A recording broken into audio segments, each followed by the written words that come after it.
Atop Earth's highest mountain above sea level hardly seems like an easy place to live. Mount Everest's tall peaks, freezing temperatures, fierce winds, and ever-present snow make it hard to support life.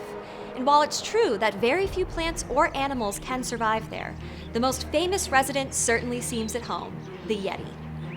The huge, hairy monster has been spotted walking across Asian mountains from China to the Himalayas. Some say it looks like an ape, others a bear, and others even insist it's an unidentified humanoid species. The first reports of a wild man in the Himalayas appeared in the Western world during the 19th century, but didn't really get much attention. But in the 20th century, a few expeditions, some reported tracks, and one very famous photograph began a crazed hunt for the Yeti. I'm Dr. Emily Zarka, and this is Monstrum. It's generally believed Yeti is a mispronunciation of the word Yeti from Tibetan Sherpa dialect, meaning either cliff-dwelling bear or animal of rocky places. Regardless, when you hear Yeti, you probably picture the huge creature with fluffy white fur that pops up in movies all the time, the one commonly called the abominable snowman.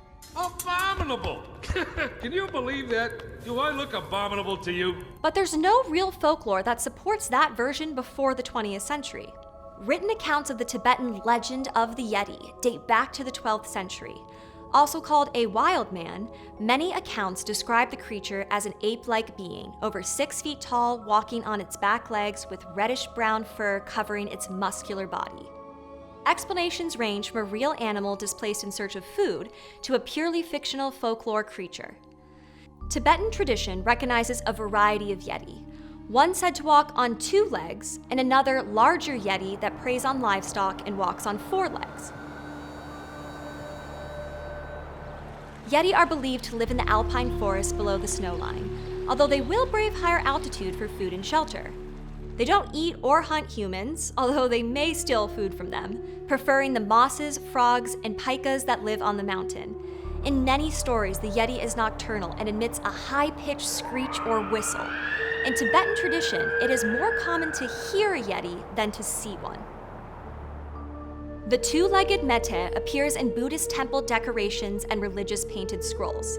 According to a religious and historical Tibetan text from the 12th century, these wild people and humans come from shared ancestors, although the mete is neither fully human nor fully animal. This is why much of the art in Tibetan temples shows the Yeti realm of rebirth between humans and animals. And Tibetan Buddhist stories feature Yetis as both kind and malevolent characters. One popular tale from the Himalayas tells of an injured yogi helping a wild man with an infected foot from a splinter. The yogi kindly removes the splinter and cleans the wound. The grateful Yeti thanks the yogi by bringing him a tiger, which the man skins and offers to a monastery. Legends are often born when we blur the lines between fiction and real-life events. In the 17th century, a Buddhist religious leader walked from India to Nepal to reside in a cave as a religious hermit. While living there, he claimed friendly Yetis would bring him food and water, allowing him a life of quiet meditation. When one of the Yetis died, he kept the scalp as a holy relic in the temple he built in 1667. This real-life relic became a part of blessing rituals for the temple monks. Later, a Yeti hand was added to the collection, another tribute to the creatures that made the temple possible. The temple monks refused to allow anyone to remove the relics for hundreds of years. But in 1959, explorer Peter Byrne stole a few finger bones from the hand, substituting them with human ones. So Yeti legends and stories were culturally important long before the Western world was even aware of their existence. In reality, the Yeti entered into Western thought as a footnote, literally a footnote in a book. In 1832, British naturalist Brian H. Hodgson, writing about mammals in Nepal, noted that no monkeys could be found in the northern and central regions. But a footnote mentioned that during one expedition, frightened local shooters fled what they believed to be a wild man. He was told the creature moved upright, was covered with long dark hair, and had no tail. Still no monkeys, but the tale of the curious humanoid gave Hodgson pause. In 1889, the first mention of Yeti footprints appeared in Among the Himalayas by British explorer Lawrence A. Waddell. He writes that according to Tibetans, the large tracks were made by what they identified as hairy wild men who are believed to live amongst the eternal snows. At the turn of the 20th century, the first exploration and hunting parties descended on the Himalayas in search of the mysterious hairy wild man. But it wasn't until Lieutenant Colonel Charles Howard Bury's 1921 Mount Everest exploration that the press started to pay attention. Howard Bury and 5 others saw tracks in the snow that they could not identify. Local laborers accompanying them identified the tracks as belonging to the wild man of the snows. Howard Bury believed the prints in the snow were from a gray wolf, but when he and his team were interviewed by journalist Henry Newman, the reporter found no excitement in that explanation and instead focused on the Tibetan boogeyman with his backward-facing feet and long matted hair. He mistranslated metokongmi, which roughly means man-bear-snowman, as filthy snowman, which he decided sounded better as abominable snowman. Something about the name captured the public's imagination and interest in the creature snowballed. But expeditions to search for the Yeti became difficult because of political and religious tensions after China invaded Tibet, leading to thousands of deaths. Until in 1951, an agreement was made affirming China's sovereignty over Tibet, but allowing their political system to remain unchanged and religious freedom to stay protected, including the belief in the Mete. With a more stable political climate, explorers once again poured in to hunt for the monster. Most notable was the 1951 Mount Everest reconnaissance expedition led by Eric Shipton, which produced the single most famous piece of Yeti evidence, a photograph of a footprint. Dubbed the Shipton print, the widely published photo shows a huge human-like footprint in the snow, reportedly discovered on Mount Everest at 18,000 feet. It was printed everywhere. Newspapers, science journals, and popular magazines around the world plastered it across their pages.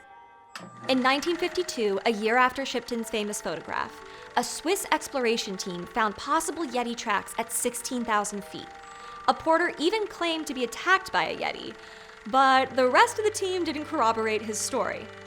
The monster search craze reached such a level that the Nepalese government, seeing an opportunity to exploit the Yeti, began offering special Yeti hunting licenses.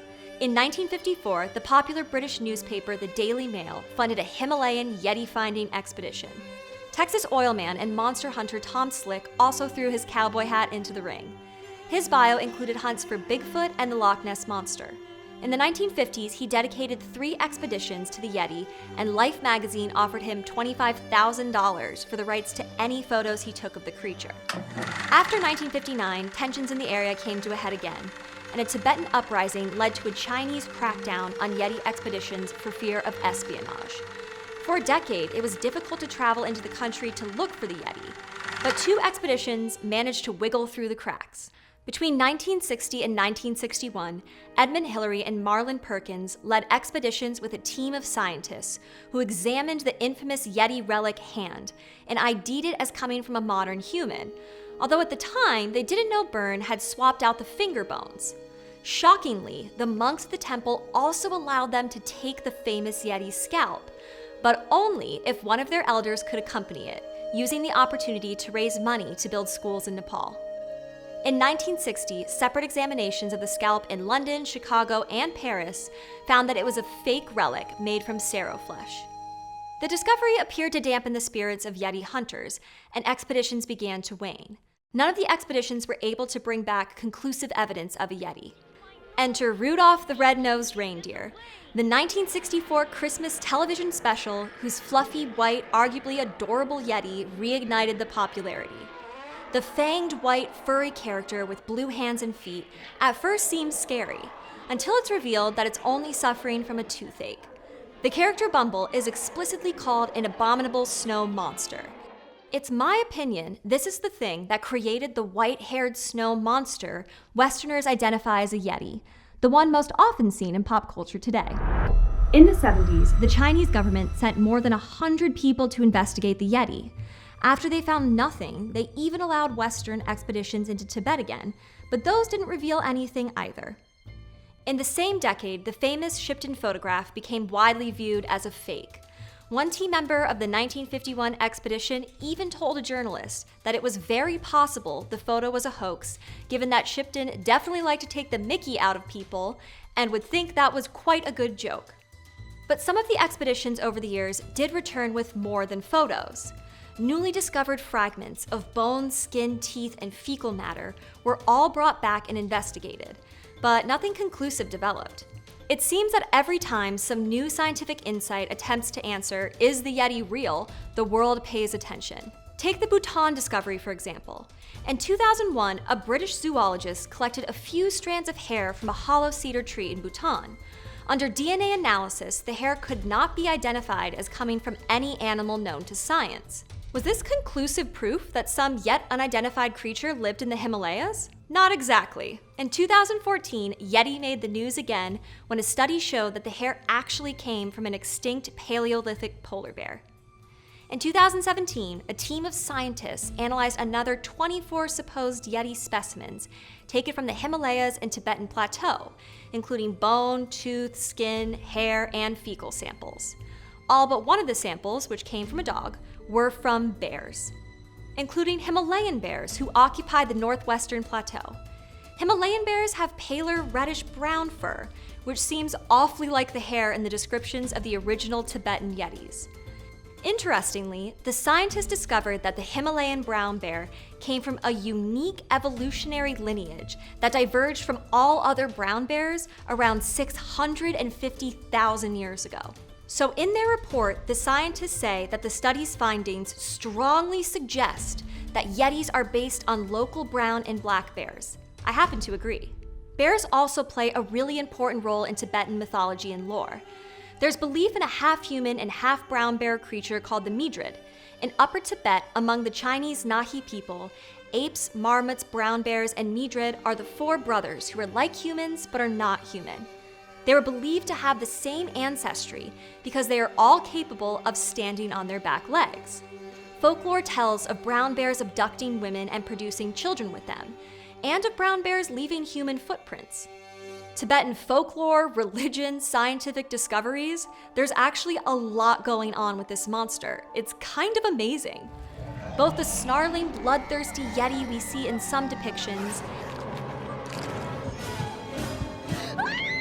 and the kinder, helpful versions we see in others have some basis in Himalayan folklore, but ultimately they only touch the surface. The more dangerous representations promote a healthy sense of wariness around bears, or serve as warnings of the very real dangers of the snow and high altitude. And the kinder, helpful versions of the Yeti speak to the Buddhist belief that all living things have a purpose and a place in the world. Around 65,000 years ago. 6,500,000 years ago, right? 650. Holy moly. 6,500,000. 650.